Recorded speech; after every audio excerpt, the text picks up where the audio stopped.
The fossil record proves evolution happened. Don't you idiots understand science? Evolution is a fact. No matter what specific topic you're discussing regarding the creation-evolution debate, whenever an article or video is posted where the comment section's open, comments like the ones I just said are sure to appear. And those are some of the nicer ones. And I can honestly see why. Growing up the way I did, with no influence from the church, the Bible, or even any deistic religious viewpoint whatsoever, the story of evolution was so firmly established in my mind as science and fact that anyone who questioned it seemed rather untethered from reality to me. I found it hard not to view them with intellectual contempt, as anyone denying the overwhelming proof of the story of evolution based on facts like dinosaur fossils, ape-man skulls, the 98% similarity between chimp and human DNA, the geologic column, etc., seemed idiotic, to put it bluntly. I truly remember feeling just that harshly towards those I considered what would today be called science deniers. And when you feel that you have the full weight of science and an avalanche of truth in support of your beliefs, any opinion in contradiction to it seems so weak and dismissible as to be beneath serious consideration. And of course, the internet tends to encourage some bad behavior sometimes. I think of it metaphorically like a gang leader that's so sure of himself, with all of his backup behind him ready to help him out whenever he wants. But what if he spun around to find out that there was no one standing there to rely on? You see, that's just what happened to me when I was finally challenged in my belief in materialism and had to present the evidence in support of it.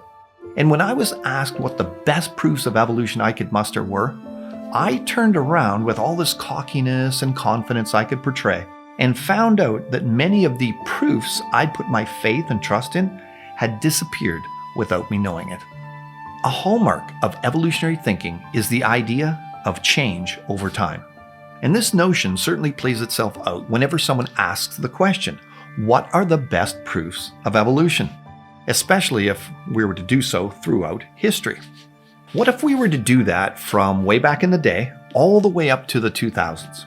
For example, let's begin by asking that question at the time of the launch of the book that's the bedrock of modern evolutionary thought, Darwin's Origin of Species.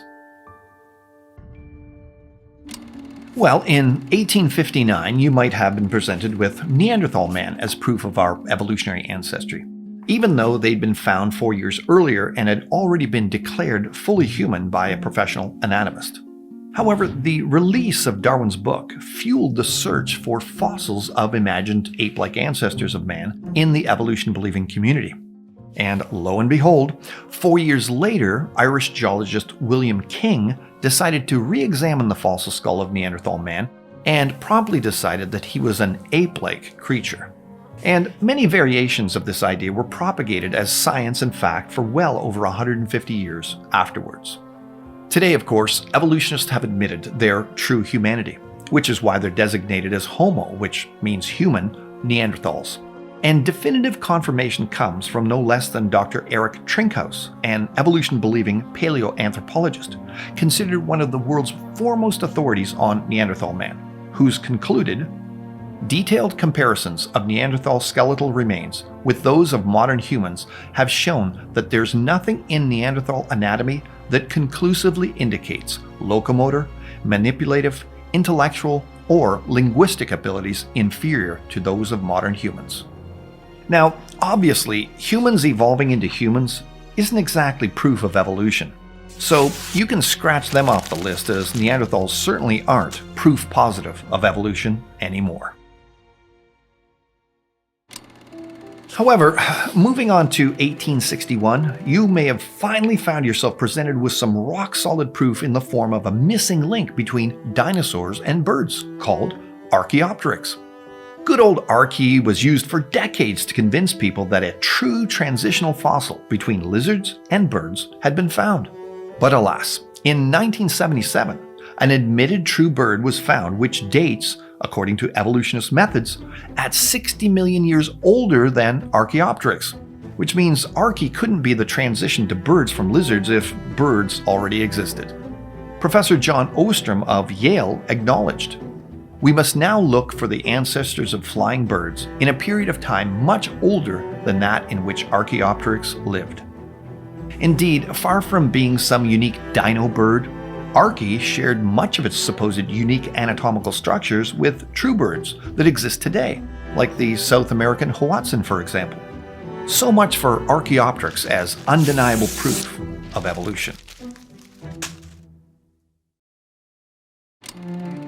Now, by 1868, maybe the most cutting-edge proof presented to you might have been the supposed shocking similarity of animal and human embryos, and the discovery that humans recapitulated or relived their evolutionary ancestry while developing in the womb. Of course, modern science has shown that the idea that you start off like a worm, then become more like a fish, then become an ape-like creature, and finally a human while growing in your mom is absolutely ridiculous and would be laughed at by any educated person today. And Haeckel's embryo drawings have now been admitted to being completely fraudulent, forgeries made by this supposed great scientist's own hand, and the similarity argument has been shown false as well. And yet they were in textbooks up until my youngest daughter was in school just 15 years ago here in Canada. As evolution-believing embryologist Michael Richardson concluded, "This is one of the worst cases of scientific fraud. It's shocking to find that somebody once thought was a great scientist was deliberately misleading. It makes me angry. What he, Haeckel, did was to take a human embryo and copy it. These are fakes." So obviously, these embryo arguments are no longer proof of evolution either. Now, by 1879, you may have felt scientists finally had the proof of evolution, as the American Journal of Science published an impressive diagram showing the supposed evolutionary development of horses, which found its way into many other publications and textbooks for years. Now, today, this proof of evolution has been abandoned because of the many severe challenges brought against it. For example, if the series were true, you'd expect to find the earliest fossils in the lowest rock strata. But you don't. In fact, bones of the supposed earliest horses have been found at or near the surface. Sometimes they're found right next to modern horse fossils. But instead of me listing all of the challenges here, I'll quote the evolutionist curator at the American Museum of Natural History, Dr. Niles Eldridge. "I admit that an awful lot of that has gotten into the textbooks as though it were true. For instance, the most famous example still on exhibit downstairs in the American Museum is the exhibit on horse evolution prepared perhaps 50 years ago. That has been presented as literal truth in textbook after textbook.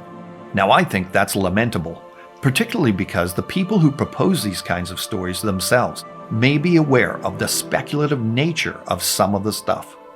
So obviously the horse evolution series isn't irrefutable proof of evolution either." Well, maybe by 1893 they'd show you the good stuff, the so-called scientific evidence of vestigial organs inside of us. These were supposed evidence of useless leftover parts inside us from our supposed evolutionary past.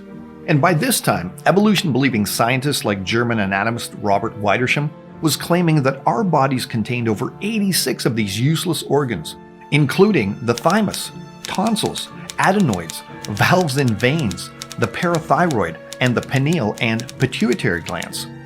Of course, not only have all now been shown to be functional, but some have been shown to be critical for life itself. Today's doctors would consider that old list laughable.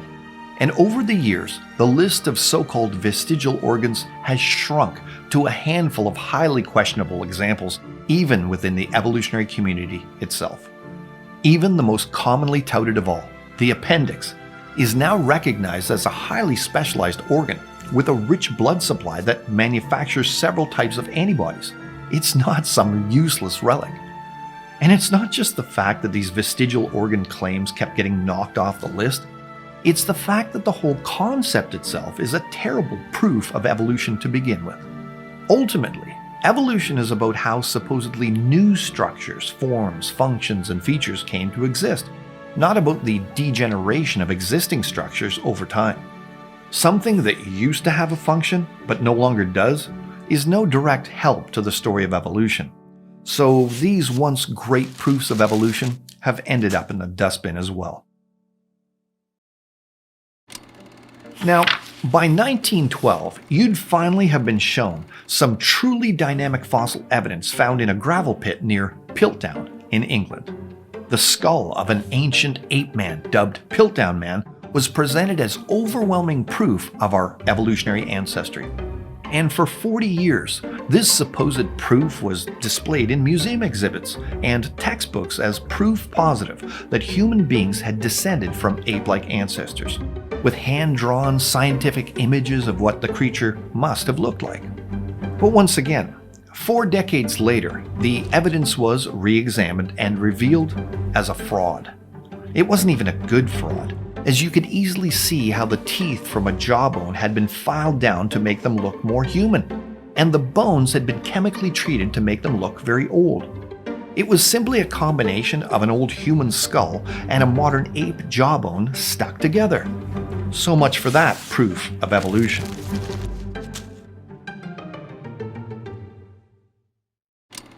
But wait, by 1917, just 5 years later in the US, they found some powerful evidence for evolution when a Nebraskan rancher found what he thought was a special kind of tooth on his farm. And an evolution-believing paleontologist friend of his was excited at the prospect it must have come from an ape man.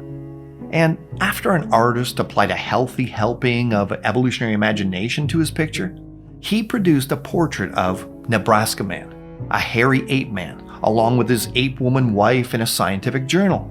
And this was touted as great scientific proof for evolution. However, several years later, scientists confirmed that the tooth had come from a pig. The whole fiasco had nothing to do with apes or people. It had everything to do with evolutionary presuppositions that drove false conclusions, all based on laughably flimsy evidence. So you can toss that proof of evolution away as well. So we'll end here for now, but stay tuned for part 2 of Evolution Over Time, where we'll show even more examples of supposed proof of evolution that have come and gone.